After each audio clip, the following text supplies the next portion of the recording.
bien decía Luis, mi nombre es Emiliano Saley, yo soy periodista, también licenciado en Comunicación Social y circunstancialmente me toca desempeñarme como director de promoción deportiva acá del municipio de Maipú y también trabajo en algunos medios de acá locales de la provincia. Pero hoy le vengo a hablar del deporte como escuela de vida. Yo no sé si ustedes en algún momento han escuchado esa frase, esa denominación o el simple hecho de qué es lo que es una escuela. Bueno, para mí una escuela es un lugar, una institución, una entidad, un grupo de amigos donde uno adquiere conocimientos, adquiere distinto tipo de enseñanzas, te transmiten valores, pero principalmente aprendemos a vivir en comunidad. Por eso hoy yo les traigo 3 historias de vidas reales del deporte de Maipú que no solamente le transformaron la vida a muchos maipucinos y a muchas maipucinas, sino a muchos mendocinos y a muchos argentinos y argentinas. La primera es Matías. Bueno, Matías era un chico que a los 10 años llegó acá al polideportivo Juan Domingo Riboski, un polideportivo que actualmente me toca gestionar, pero no solamente ese, sino 5 más y 15 playones deportivos situados en todo el departamento. En los lugares más recónditos de Maipú, bueno, ahí. Matías era un pibe que tenía muchas inseguridades, muy introvertido, con muchas barreras por superar, y llegó al poli de la mano de su papá Walter y de su mamá Claudia, con su botellita de agua y su mochila llena de ilusiones, llena de sueños, y enfrentándose a algo que no sabía a qué iba a encontrarse. Mati llegó a ese polideportivo y lo primero con lo que se encontró fue una cantidad impresionante de chicos y chicas disfrutando del deporte y siendo felices. Y la verdad que Matías no sabía qué disciplina se iba a dedicar o iba a practicar. Y se encontró con el atletismo. El atletismo, ustedes saben que no es un deporte convencional como el fútbol o como el básquet, pero acá en Maipú es muy importante porque tenemos 300 atletas disputando distintos torneos a nivel nacional e internacional, lo cual es un orgullo para todos nosotros y para todo el país. Y el Mati arrancó con un objetivo que era insertarse socialmente, pero principalmente divertirse. Y vaya que eso era muy difícil para esos 2 papás que no lo habían podido lograr y que se le hacía cuesta arriba todos los días. Buscaron la mejor opción, que es el deporte. El Mati pasaron 2, 3 años, se integró bien con la profe Pau, que es una de las mejores profes que tenemos, pero no por la parte profesional, sino por una condición humana que tiene.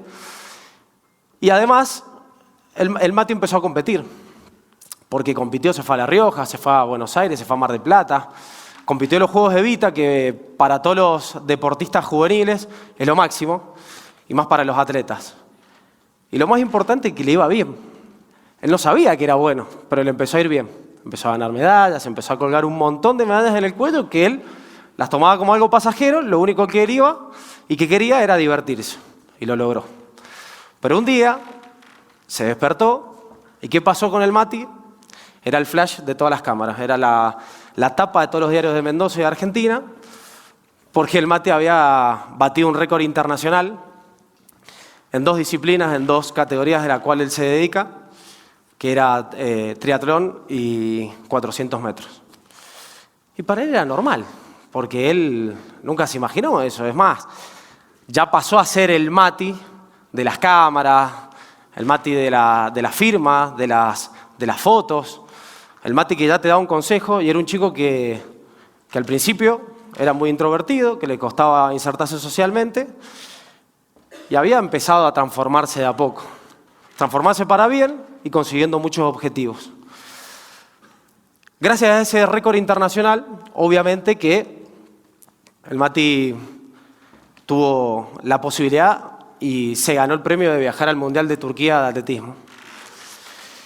Y ya había superado todas las barreras sociales y principalmente personales, porque ya había dejado de ser ese chico tímido e introvertido, a ser un héroe del pueblo, a ser un héroe del deporte, a ser un referente del atletismo nacional. Y la verdad que la vida, como te da, te quita, y llegó un momento muy complejo, que era cómo iba a pagar el viaje a Turquía. Y la verdad que su familia no tenía los medios económicos para poder costear ese viaje. Entonces, acá es donde la sociedad, y siempre recalco la sociedad maipucina, tiene una característica muy importante que es la solidaridad. Entonces se conjugaron muchas partes, el municipio, los medios de comunicación que hicieron un gran trabajo, Matías, la familia Matías y la sociedad y la comunidad maipucina. Y llegó un día espectacular, que fue la fiesta nacional de la fiesta departamental de la vendimia acá en Maipú. Hace un par de años, la comunidad de Maipú, en todo este agradecimiento y en todo esto que había hecho Matías, porque había dejado de ser un niño, había dejado de ser una persona que tenía muchas inseguridades y pasó a ser un emblema y un referente para el deporte nacional e internacional. Decidió la comunidad que con gran parte de la recaudación de la vendimia se costearan el viaje de Matías y de sus profesores a Turquía. Pero no termina ahí la historia. El Mati, imagínense, súper feliz, súper contento, todavía no entendía que se iba al Mundial, porque él iba a buscar otra parte. Él quería ser feliz y quería superar esas barreras, que ya las había superado, pero que todavía no se daba cuenta. Llegó a Turquía y ahí sí se dio cuenta que era bueno, porque consiguió 2 medallas de bronce en triatlón y en los 400 metros. Y es acá donde el deporte como escuela de vida nos enseña que hay que superarse a diario y que es muy importante el apoyo de la familia. Quisiera que lo conocieran a Matías, no sé si está ahí para poder pasarlo. Me gustaría que lo conocieran a Matías, ahora seguramente lo vamos a poner, pero hablando un poco de lo que es el deporte como escuela de vida, Matías nos deja una enseñanza y tomo algunas palabras recién de Juan, la resiliencia, el compromiso y sobre todo la disciplina te permite lograr los objetivos y te permite superar barreras. Matías, que ahí no sé qué pasa con la foto, pero ahí lo vamos a poner. Bueno, Matías es un gran referente del deporte, es un gran referente como ser humano y nos deja una historia de vida importantísima. Pero me olvidé un detalle, que Matías es una persona con discapacidad y tiene síndrome de Down. Vamos a la segunda historia. Luciana, Luchi para algunos amigos, para los periodistas, para sus compañeros de trabajo. Luchi es una abanderada de esta escuela de vida porque no solamente tuvo su escuela en una cancha de handball, sino en su casa, con su familia. Y Luchi es una afortunada porque es hija ella es Luchi, porque es hija de una deportista, de Nadia que desde el primer minuto les enseñó y le transmitió los valores del deporte. Y Luchi con tan solo 9 años ya empezó a practicar handball acá, en el polideportivo Juan Domingo Riboski. Muchas veces nos dirán o nos dicen, che, pero es la cuna de grandes deportistas, sí, pero es la cuna de grandes personas. Y Luchi empezó a entrenar de a poquito, a los 9, a los 10, pero a los 13 años ya era convocada a la selección sub-13 juvenil de handball, a la selección argentina. Imagínense que tuve la posibilidad de vivir ese proceso y se los cuento y se me pone la piel de gallina, y eso que soy bostero, pero lo veo y lo cuento como si Luchi tuviese un largo tiempo en el deporte y solamente tenía 13 años y ya era selección argentina. Claramente las condiciones técnicas y físicas las tenía. Y empezó entrenando, empezó a viajar, siempre con el apoyo de la familia, eso no se olviden nunca. Empezó a entrenar, empezó a viajar, participó en los Juegos de Vita, salió campeona y empezó a tener logros y a adquirir logros. Pero llegó un momento en su vida, a los 17, 18 años, un punto de inflexión, que me animo a decirle que fue el momento más importante de su vida, que era elegir entre 2 caminos. ¿Y por qué les digo esto? Porque vino el Pinheiros de Brasil. Para el que no conoce, el Pinheiros de Brasil es el equipo más grande de Latinoamérica de handball, para llevársela a jugar a la primera división de este equipo y la Liga Brasilera, que es una de las más competitivas del mundo. Imagínense esa jovencita con 17 años, 18, tenía 2 caminos. O elegir ser una profesional elite del handball, que ya era reconocida, pero este era un gran paso en su vida y en su carrera profesional y dedicarse al deporte profesional. O ser una joven de 17, 18 años que iba a pensar si seguía estudiando, si iba a trabajar, si el fin de semana se juntaba a comer un asado con sus amigas o el simple hecho de tener una familia. Digo, la vida común y corriente de una joven de 17, 18 años. Hasta que llegó un día y Nadia, su mamá, le dijo, mirá, Luchi, la decisión que tomes yo te voy a acompañar, pero siempre y cuando sea desde el corazón. Y la verdad que ahí Luchi no solamente tomó la decisión de ser una jugadora profesional de handball, sino tomó la decisión sabiendo que tenía a su mamá y a su familia detrás, que es muy importante y eso siempre tenganlo claro, la familia ante todo. Luchi no solamente en el primer año de Brasil salió campeona de Brasil, sino que al segundo año, y todos sabemos que en el fútbol y en el handball, la Copa Libertadores es lo más importante a nivel continental. Luchi con 19 años ya era campeona de América con el mejor equipo de Brasil.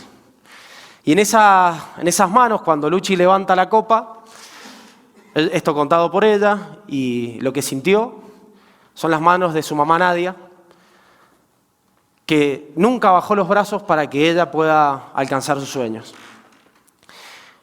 ¿Y por qué me dice esto? Porque Nadia, su mamá, estuvo en la misma situación. Nadia hasta el día de hoy juega al handball, campeona de acá de Mendoza del Mami Handball, juega en San Lorenzo de Russell. Pero Nadia tuvo que elegir otra opción. Eligió tener una familia y dedicarse a otras actividades, con lo que conlleva esa gran decisión. Pero ella estaba orgullosa y estaba siendo muy contenta y muy feliz, y ella ya había ganado porque su hija estaba triunfando. Y acá, y esto pasó anoche, Luchi me llamó y me dijo, Emi, volví a salir campeona en Brasil. Imagínense, esto no estaba preparado porque salió campeona anoche. Y la verdad que me puse muy contento, me emocioné mucho, porque dentro de esta escuela de vida, que Luchi sí es una abanderada de esta escuela de vida, Nadia nos dejó una enseñanza no solamente a Luchi y su mamá, sino a mí, y yo se las comparto a ustedes, que el deporte no solamente es un juego, sino es una herramienta para poder alcanzar tus sueños, y Luchi lo logró. Y la tercera historia, acá empieza el fútbol, acá llega el fútbol, que es el deporte por excelencia en Argentina. Esta es una historia muy linda porque también tuve la posibilidad de transitarla, y esta historia se da acá nomás, acá cerquita, en el Pedregal, en el barrio 25 de Julio, Rodó del Medio, una zona rural un poquito alejada de Maipú. Es una zona en donde es una barriada grande, con familias muy humildes que son personas muy perseverantes, con la cultura del trabajo y sobre todo saben vivir en comunidad, que es lo más importante. Y Hugo, un gran amigo, hace 20 años decidió crear una escuelita de fútbol, el famoso potrero en cada barrio que hay en la Argentina. Y la verdad que empezó con esa idea porque él tenía a su hijo Huguito y todos sus amigos que no tenían qué hacer, dónde jugar a la pelota y demás, entonces agarró, puso 2 arcos en un potrero, en un pedazo de tierra, dijo, bueno, acá vamos a jugar los pibes del barrio. Y Huguito, la verdad, discúlpeme si me emociono porque esto lo vivo a diario y me pone muy contento lo que va a pasar. Hugo es una persona muy perseverante, muy insistente y sobre todo siempre vela por el interés colectivo por encima del individual. Pero un día llegó una desgracia, desgraciadamente, y valga la redundancia, y una tragedia. Huguito, su hijo, que jugaba la pelota ahí, falleció. Y la verdad que yo no soy papá todavía, seguramente en algún momento lo voy a hacer, y entiendo que para una persona ser papá es lo más lindo que hay, pero también entiendo que perder un hijo en vida debe ser lo peor que le puede pasar a una persona. Y yo sé ese dolor que atravesó Hugo. La verdad que fue algo muy doloroso. Obviamente entró en un estado depresivo donde no le encontraba sentido a muchas cosas, a la vida misma. Y Hugo tenía una familia también que sostener. Además, tenía que sostener la escuela de fútbol con más de 100 pibes, porque esos pibes también lo esperaban a Hugo. Desgraciadamente Hugo tomó la decisión de no seguir porque no podía levantarse de esa situación y no es fácil. Me imagino que mucha gente le debe costar y muchas veces no puede salir de esa situación, de ese dolor tan grande. Hasta que Hugo tomó la decisión de salir del barrio y salir a caminar. Y se topó con la canchita. Y paró Huguito, se paró ahí en la esquina y habían 4 o 5 pibes jugando, riéndose, detrás de una pelota. No hay nada más lindo que ver 4 o 5 chicos jugando a la pelota, pateando una pelota. Y dijo, yo tengo que volver acá. Porque esa sonrisa es la sonrisa de mi hijo Huguito que tantas veces lo vi sonreír acá. Y la verdad que Hugo sacó fuerzas de no sé dónde, porque la verdad que no sé dónde sacó fuerzas, y me llamó. Me dice, Emi, mirá, voy a volver, pero vuelvo con un sueño. Redobló la apuesta, lo hago ahí nomás, sacó coraje y dijo, acá hay que ser feliz a tantos chicos. Y me dejó una enseñanza de las tantas, porque tengo la posibilidad de hablar a diario con él y siento que es una gran persona. Y me dijo, mirá, Emi, en estos lugares pueden faltar un montón de cosas, pero hay una cosa que no puede faltar, que es la alegría. Por eso voy a volver a la escuela de fútbol. Dije, mamá, la que se viene. Y Huguito empezamos a trabajar, empezó de vuelta con la escuela de fútbol y me dijo, pero quiero cumplir un sueño. No solamente es mi sueño, es el sueño de todos estos pibes y quiero que tengan las mismas oportunidades que los pibes del Gran Mendoza. Una zona alejada, rural. Y me dijo, quiero tener mi playón deportivo. Le digo, Huguito, ¿y cómo hacemos? Le digo, sé que es muy difícil, es muy complicado, por una cuestión económica, es un proyecto ambicioso, pero déjame que lo veamos. Vamos a ver cómo hacemos para poder lograrlo. Pasaron los días, los meses, Hugo me decía, che, Emi, ¿qué pasa? Dale, dejame un ratito, que lo estamos viendo. No sabía qué decirle porque era un desafío muy complicado desde lo económico y lo logístico. Hasta que en un evento, por circunstancias de la vida, tuve la posibilidad de reunirme con la gente de la Fundación América. No sé si saben, pero la mayoría quizás sí. La Vendimia Solidaria destina gran parte de la recaudación a distintas entidades, distintas acciones benéficas, solidarias, deportivas, sociales o culturales. Y hablando con la gente de la administración, le digo, con su presidenta, yo le digo, no les voy a decir en dónde tienen que invertir, pero sí tienen que conocer una historia de vida. Y ahí nomás Bárbara, la presidenta, ahí nomás se fue. Digo, mira, es en tal lugar, velo vos, estudialo vos y analízalo vos. A los 5 minutos me llamó y me dice, Emi, dale para adelante. Y hoy estamos en condiciones, del 22 de noviembre, anunciar que la Escuela de Fútbol Huguito, en honor a ese pibe, que todavía sigue sonriendo gracias a su papá, van a tener su playón deportivo con sus camarines y como corresponde para que esos pibes tengan las mismas oportunidades que hay hoy pibes en el centro de Mendoza. Pero no solamente eso, y para finalizar, quiero que tengan el honor y el placer de conocer esa sonrisa que se apagó en su momento, pero que volvió a brillar. Por eso le pido a Hugo, que no sé si está por acá, que pase y puedan tener el privilegio de conocer a Hugo, que es un gran actor social. Felicitaciones. Gracias.